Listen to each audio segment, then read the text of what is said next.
Class 11-এর first সেমিস্টারের education বিষয়ের যে প্রথম ইউনিট 1, এই ইউনিট 1 এর একটি গুরুত্বপূর্ণ টপিক হলো factors of education, learner, teacher, curriculum and environment. অর্থাৎ আজকের আমাদের এই আলোচ্য বিষয় ইউনিট 1 এর যে গুরুত্বপূর্ণ টপিক, সেই টপিকের মধ্যে গুরুত্বপূর্ণ দুইটি বিষয় দেখো।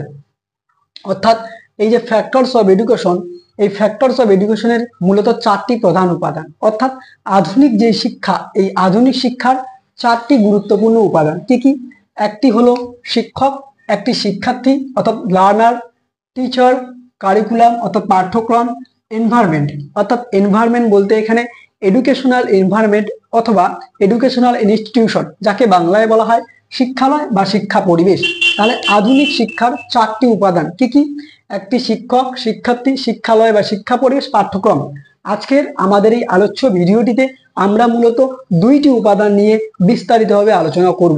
পরবর্তী ভিডিওতে আমরা আরো 2টি উপাদান নিয়ে বিস্তারিতভাবে আলোচনা করব, কারণ আমরা চাচ্ছি যেই 2টি উপাদান নিয়ে আলোচনা করব যাতে তোমাদের মধ্যে একেবারে সম্পূর্ণ ধারণা ক্লিয়ার হয়ে যায়। তাই আমরা পাটে পাটে খুব ছোট ছোট অল্প অল্প করে ফাঁক নিয়ে আমরা এগোচ্ছি। ওকে, তো ভিডিওটি ভালো লাগলে অবশ্যই একটি লাইক করে দিও, চ্যানেলে নতুন হয়ে থাকলে সাবস্ক্রাইব করে দিও। আমাদের নিত্য নতুন নানা রকম নোটস, টিপস, ট্রিক্স, সাজেশন সবার আগে পাওয়ার জন্য অবশ্যই পাশের দেওয়া বেল আইকনটি প্রেস করো। তো প্রথমেই দেখে নাও, আমরা তাহলে এই পর্যন্ত জানলাম যে আধুনিক শিক্ষার 4টি উপাদান। তার মধ্যে আজকে শিক্ষক। দেখো, এই শিক্ষক কি বা শিক্ষকের ভূমিকা কি? বর্তমান শিক্ষা ব্যবস্থায় শিক্ষকের ভূমিকা কি? নাম্বার 1, সর্বাঙ্গীন বিকাশে সাহায্য। দেখো, আধুনিক শিক্ষার বর্তমানে লক্ষ্যই হলো সর্বাঙ্গীন বিকাশে সাহায্য করা, অর্থাৎ শিক্ষার্থীদের মধ্যে সর্বাঙ্গীন বিকাশ ঘটানো, শিক্ষার্থীদের দৈহিক, মানসিক, প্রাক্ষবিক, নৈতিক, সামাজিক, সাংস্কৃতিক এই বিভিন্ন গুণাবলীর বিকাশ ঘটানো। এই সর্বাঙ্গীন বিকাশ ঘটানোর সব থেকে যিনি গুরুত্বপূর্ণ ভূমিকা পালন করবেন তিনি হলেন শিক্ষক। তাহলে 1 নম্বর তার কাজ হলো সর্বাঙ্গীন বিকাশে সাহায্য করা। ওকে, 2 নম্বর পরিবেশ রচনা। দেখো, এই পরিবেশ রচনা বলতে কি? যে একটি শিক্ষালয় বা বিদ্যালয়ের মধ্যে সুন্দর একটি পরিবেশ রচনা করা, যাতে শিক্ষার্থীরা সেই পরিবেশের প্রতি আকর্ষিত হয় এবং তারা বিদ্যালয়ে আসতে উৎসুক লাভ করে, অর্থাৎ তারা বিদ্যালয়ে আসতে আগ্রহ প্রকাশ করে। তার মানে এই যে বিদ্যালয়ের পরিবেশ, এই বিদ্যালয়ের পরিবেশ রচনার জন্য কিন্তু শিক্ষক গুরুত্বপূর্ণ ভূমিকা পালন করবে। ওকে, 3 নম্বর দেখো, সহায়কের ভূমিকা। আমরা নিশ্চয়ই জানি যে বর্তমান শিক্ষা ব্যবস্থায় শিশুর ওপর সব থেকে বেশি গুরুত্ব দেওয়া হয়, অর্থাৎ শিক্ষার্থী প্রধান। শিক্ষক শুধুমাত্র তাকে সহায়ক করবেন বা তাকে সাহায্য করবেন। তাহলে শিক্ষার্থীর ওপর গুরুত্ব প্রদানকে তিনি সব থেকে বেশি মান্যতা দিবেন। পাশাপাশি তিনি কি করবেন? শিক্ষার্থীদের শুধু কি করবেন? সহায়কের ভূমিকা, অর্থাৎ তাদের শুধু সাহায্য করবেন। ওকে, পরবর্তী পয়েন্ট, বৃত্তি নির্বাচন। দেখো, শিক্ষক শুধুমাত্র শিক্ষার্থীদের শিক্ষাদানই করবেন না, তাকে সঠিক বৃত্তি বা তাকে সঠিক কর্মমুখী করে তুলবেন। তার মানে শিক্ষকের একটি প্রধান দিক কি? যে শিক্ষার্থীকে বৃত্তিমুখী করে তোলা, অর্থাৎ তাকে কর্মের প্রতি উৎসাহ জাগানো। শুধু পড়াশোনা করলে হবে না, তাকে পড়াশোনার পরে সঠিক একটি দিকে নিয়ে যাওয়া, অর্থাৎ বৃত্তি নির্বাচন করে দেওয়া, তাকে কর্মমুখী করে তোলা। এটি শিক্ষার একটি অন্যতম বৈশিষ্ট্য, যাকে নির্ধারণ করবেন শিক্ষক অবশ্যই। ওকে, পরবর্তী পয়েন্ট দেখো, বৈজ্ঞানিক দৃষ্টিভঙ্গি। দেখো, বর্তমান সমাজে এখনো রয়েছে কুসংস্কারে পরিপূর্ণ, অর্থাৎ সাপে কামড়ালে বা যে কোনো কিছু হোক আমরা ওঝার কাছে নিয়ে যাই, ডাইনি, ভূত প্রেত ইত্যাদি আমাদের সমাজে নানা রকম ভাবে কুসংস্কারে একেবারে আবদ্ধ। তাই কি শিক্ষক কি করবেন? শিক্ষার্থীদের মধ্যে বৈজ্ঞানিক দৃষ্টিভঙ্গি, বৈজ্ঞানিক চেতনা, বৈজ্ঞানিক যুক্তিবোধ ইত্যাদির কি করবেন? ইত্যাদি তাদের মধ্যে ছড়িয়ে দেবেন, অর্থাৎ শিক্ষার্থীদের মধ্যে বৈজ্ঞানিক মনোভাবপূর্ণ দৃষ্টিভঙ্গি গড়ে তুলবেন, যাতে তারা কুসংস্কার থেকে মুক্তি হয়ে শিক্ষার দিকে, আধুনিক শিক্ষার দিকে আলোকিত এবং ধাবিত হতে পারে। ওকে, এর পরের পয়েন্ট দেখো, জনশিক্ষার প্রসার। অর্থাৎ জনশিক্ষার প্রসার। দেখো, এই যে শিক্ষা বা অন্ধকার, এই অন্ধকার থেকে কি করতে লাগবে? শিক্ষার্থীকে আলোকিত করতে লাগবে, সমগ্র সমাজকে অন্ধকার থেকে শিক্ষার আলোয় আলোকিত করতে লাগবে। তাদের মধ্যে যুক্তি, ন্যায়বোধ, বিচার শক্তি, চিন্তা ক্ষমতার উদ্ভব ঘটাতে লাগবে। এই বিচার শক্তি, চিন্তা ভাবনার উদ্ভব ঘটানোর জন্য, অর্থাৎ শিক্ষা চারিদিকে ছড়িয়ে দেওয়ার জন্য, জনশিক্ষার প্রসারের জন্য কিন্তু শিক্ষক সর্বাগ্রে ভূমিকা পালন করবেন। তাহলে শিক্ষকের একটি অন্যতম দিক হলো জনশিক্ষার প্রসারে তিনি সাহায্য করবেন। ওকে, নেক্সট পয়েন্ট, জাতীয় সংহতি। দেখো, বর্তমানে ধর্ম, সাম্প্রদায়িক বিভেদ ইত্যাদি দিকগুলো এগুলোকে বাদ দিয়ে জাতি ধর্ম নির্বিশেষে সকলের মধ্যে, ভারতবাসীর মধ্যে, সবার মধ্যে একটা কি আনা, একটা একতা আনা, একটা সংহতি আনা, একটা ঐক্যবদ্ধতা আনা। এই সংহতি, একতা, ঐক্যবদ্ধতা আনার জন্য যিনি সব থেকে বেশি গুরুত্বপূর্ণ ভূমিকা পালন করবেন তিনি হলেন শিক্ষক। অর্থাৎ ছোট থেকেই শিশুদের মধ্যে, শিক্ষার্থীদের মধ্যে যাতে জাতীয় সংহতি বা একতা নিয়ে আসা যায়, এজন্য কিন্তু সব থেকে বেশি অগ্রগণ্য ভূমিকা পালন করবেন শিক্ষক। ওকে, নেক্সট পয়েন্ট, জীবনাদর্শন গঠন। দেখো, শিক্ষার্থীদের মধ্যে যাতে নৈতিকতার দিক থেকে, নীতিগত দিক থেকে যাতে সঠিক দিকে পরিচালিত হতে পারে, তাদের মধ্যে সত্য, ন্যায়, নিষ্ঠা ইত্যাদি দিকগুলো যাতে প্রতিফলিত হয়, পরিস্ফুটিত হয়, এই জন্যই কিন্তু শিক্ষক কি করবেন, শিক্ষার্থীদের মধ্যে জীবনাদর্শন অর্থাৎ জীবনের আদর্শ, নৈতিকতার দিকগুলি তুলে ধরবেন। ওকে, পরবর্তী পয়েন্ট, জ্ঞানের পিপাসা বৃদ্ধি। দেখো, শুধুমাত্র চার দেওয়ালের মধ্যে, গণ্ডির মধ্যে পুঁথিগত বিদ্যা অর্জন করাই প্রকৃত অর্থে শিক্ষা নয়। শিক্ষার প্রকৃত অর্থ হলো শিক্ষার্থীরা যাতে সব সময় আজীবন জ্ঞানের পিপাসা বৃদ্ধি করে, জ্ঞানের ভান্ডার বৃদ্ধি করে।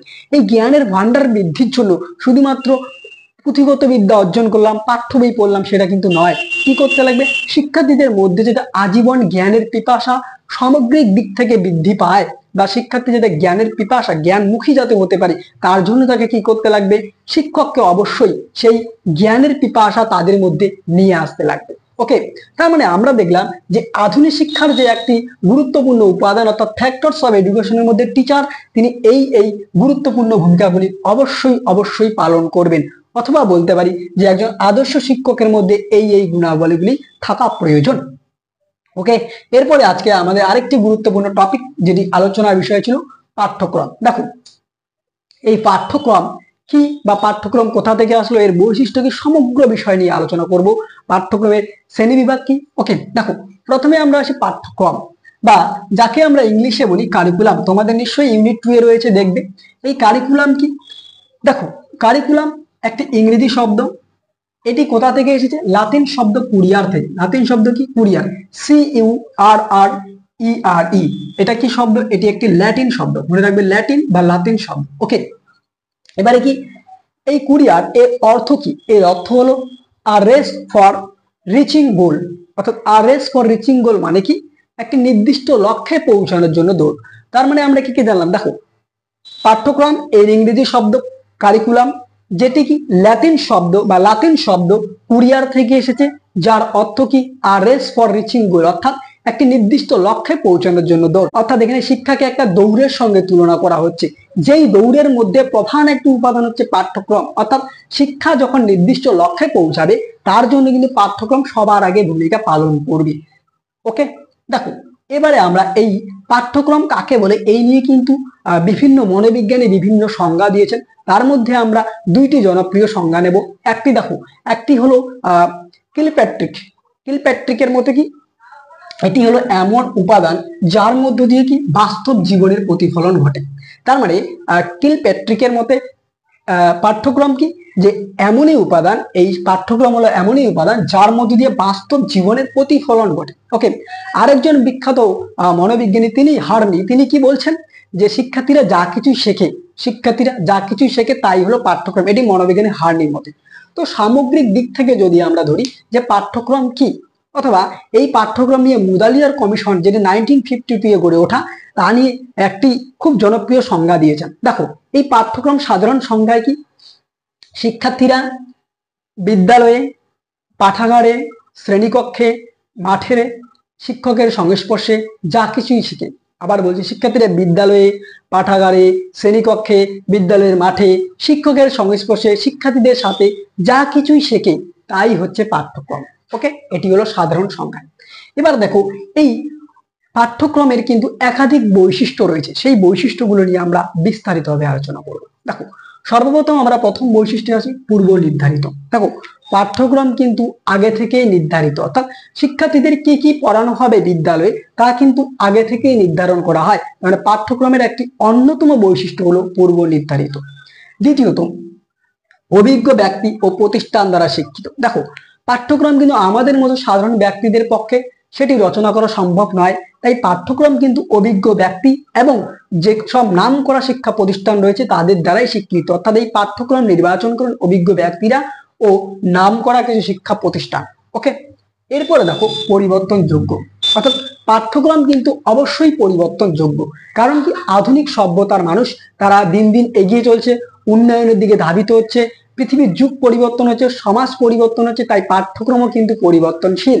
তাই পাঠ্যক্রম হচ্ছে পরিবর্তনযোগ্য, এটি পাঠ্যক্রমের একটি অন্যতম উল্লেখযোগ্য বৈশিষ্ট্য। ওকে, এরপরে পাঠ্যক্রম সর্বাঙ্গীন বিকাশে সহায়ক। দেখো পাঠ্যক্রম এর মধ্য দিয়ে যদি পাঠ্যক্রমে তুমি দেখো, বর্তমান পাঠ্যক্রমে কিন্তু শিক্ষার্থীদের সর্বাঙ্গীন বিকাশের জন্য বিশেষ উপযোগী, অর্থাৎ এখানে শিক্ষার্থীর দৈহিক, মানসিক, প্রাক্ষবিক, নৈতিক ইত্যাদি ইত্যাদি যে বিকাশগুলো রয়েছে, সমগ্র বিকাশগুলো কিন্তু পাঠ্যক্রমের অন্তর্ভুক্ত রয়েছে। তাই পাঠ্যক্রমের একটি উল্লেখযোগ্য বৈশিষ্ট্য হলো সর্বাঙ্গীন বিকাশে সহায়ককারী ভূমিকা হিসাবে। ওকে, এরপরে লক্ষ্য উদ্দেশ্য নির্ভর। দেখো পাঠ্যক্রম যেরকম ভাবে, ঠিক আমরা যদি একটি নৌকো ধরি বা একটি স্টিমার ধরি, যা সমুদ্রের মধ্য দিয়ে যদি চলাচল করে, যদি তার নির্দিষ্ট লক্ষ্য না থাকে, সে কিন্তু যে সমুদ্রের মধ্যে দিকভ্রষ্ট হয়ে পড়বে। ঠিক একই রকম ভাবে এই পাঠ্যক্রমের কিন্তু কিছু নির্দিষ্ট লক্ষ্য বা উদ্দেশ্য রয়েছে, অর্থাৎ শিক্ষার্থীরা বিদ্যালয়ে পাঠ গ্রহণ করবে, সেই পাঠ গ্রহণের জন্য তারা ভবিষ্যতে কি করবে, তার জন্য কি এই পাঠ্যক্রমের নির্দিষ্ট কিছু উদ্দেশ্য বা লক্ষ্য নিয়েই শিক্ষার্থীদের উপর প্রেরণ করা হয়। তাহলে পাঠ্যক্রমের একটি উল্লেখযোগ্য বৈশিষ্ট্য হলো লক্ষ্য বা উদ্দেশ্য নির্ভর। ওকে, নেক্সট পয়েন্ট, চাহিদা ও সামর্থ্য ভিত্তিক। দেখো এই পাঠ্যক্রম শিক্ষার্থীদের বা শিশুদের কি হয়, তাদের চাহিদা, তাদের মনোযোগ, আগ্রহ, তাদের উপর ভিত্তি করে রচনা করা হয়। কারণ পাঠ্যক্রম কারা পড়বেন, শিক্ষার্থীরা পড়বেন, তাই শিক্ষার্থীদের চাহিদা, আগ্রহ, মানসিকতা ইত্যাদি দিকগুলোকে গুরুত্ব করে কিন্তু রচনা করা হয়। তাহলে পাঠ্যক্রমের একটি উল্লেখযোগ্য বৈশিষ্ট্য কি, যে চাহিদা ও সামর্থ্য ভিত্তিক। ওকে, নেক্সট পয়েন্ট, আদর্শগত ও বাস্তবসম্মত। দেখো পাঠ্যক্রম নির্ধারণের সময় যারা পাঠ্যক্রমের সাথে যুক্ত ব্যক্তি, তারা কিন্তু শিক্ষার্থীদের মনোবৈজ্ঞানিক দিক, শিক্ষার্থীদের নৈতিকতার দিক, শিক্ষার্থীদের সমাজতত্ত্বের দিক, শিক্ষার্থীদের শিক্ষা বিজ্ঞানের দিক, বিভিন্ন বিষয়গুলো নিয়ে তারা কিন্তু গবেষণা বিশ্লেষণ করে এই পাঠ্যক্রম নির্ধারণ করেন। তাই পাঠ্যক্রম কিন্তু আদর্শগত ও বাস্তবসম্মত, অর্থাৎ পাঠ্যক্রমে বাস্তব বিষয়বস্তুকে গুরুত্ব দেওয়া হয়, এখানে কিন্তু অবাস্তব বা অলিক কিছু নেই। ওকে, নেক্সট পয়েন্ট, শ্রেণীকক্ষের মধ্যে ও বাইরে। দেখো পাঠ্যক্রম শুধুমাত্র কিন্তু এই শ্রেণীকক্ষের মধ্যে সীমাবদ্ধ নয়। আমরা কিছুক্ষণ আগে সংজ্ঞার মধ্যে জানলাম শিক্ষার্থীরা শ্রেণীকক্ষে, শ্রেণীকক্ষের বাইরে, খেলাধুলার মাঠে, পাশাপাশি কি শিক্ষকের সংস্পর্শে যা কিছু শিখে তাই পাঠ্যক্রম। তাই পাঠ্যক্রম কিন্তু শুধু শ্রেণীকক্ষের মধ্যে আবদ্ধ নয়, শ্রেণীকক্ষের বাইরেও। তাহলে পাঠ্যক্রমের একটি অন্যতম বৈশিষ্ট্য হলো শ্রেণীকক্ষের মধ্যে ও বাইরে। ওকে, তো এই ছিল গুরুত্বপূর্ণ কয়েকটি বৈশিষ্ট্য। এছাড়া পাঠ্যক্রমের একাধিক বৈশিষ্ট্য রয়েছে, আমরা গুরুত্বপূর্ণ কয়েকটি বৈশিষ্ট্য নিয়েছি। ওকে, এরপরে দেখো এই যে আমরা পাঠ্যক্রম বলছি বা কারিকুলাম বলছি, এই কারিকুলামের বেশ কয়েকটি প্রকারভেদ রয়েছে। কি কি? একটিকে আমরা বলি গতানুগতিক পাঠ্যক্রম, একটি অভিজ্ঞতা ভিত্তিক, একটি কর্মকেন্দ্রিক, একটি জীবন কেন্দ্রিক, অবিচ্ছন্ন আধুনিক পাঠ্যক্রম। ওকে, তাহলে এই বেশ কয়েকটি হচ্ছে পাঠ্যক্রমের প্রকারভেদ। ওকে, তো এই পাঠ্যক্রম আর আমরা শিক্ষক, এই দুটি টপিক নিয়ে বিস্তারিত আলোচনা করলাম। ফ্যাক্টরস অফ এডুকেশনে আমরা আজকে মূলত দুটি টপিক, একটি কারিকুলাম, একটি টিচার বা শিক্ষক, এই দুটি নিয়ে বিস্তারিত আলোচনা করলাম। পরবর্তী ভিডিওতে আমরা যে দুইটি টপিক বাকি থাকলো, কি কি? একটি শিক্ষা পরিবেশ আর একটি শিক্ষার্থী, এই দুইটি বিষয় নিয়ে আমরা পরবর্তী ভিডিওতে আলোচনা করব। ওকে, তাই ভিডিওটি ভালো লাগলে অবশ্যই বন্ধুদের মাঝে শেয়ার করো। আর তোমরা অবশ্যই তোমাদের যদি কোনো কিছু জানার থাকে অবশ্যই কমেন্ট বক্সে কমেন্ট করতে পারো। একটি প্রশ্নের উত্তর অবশ্যই তোমরা দাও যে লাতিন শব্দ কুরিয়ার এর অর্থ কি। ওকে, এই ভিডিওটি, আজকের ভিডিওটি এ পর্যন্ত। দেখা হচ্ছে অন্য কোনো এক ভিডিওতে। ততক্ষণ পর্যন্ত পড়তে থাকো, জানতে থাকো এবং অবশ্যই আমাদের পাশে থাকো।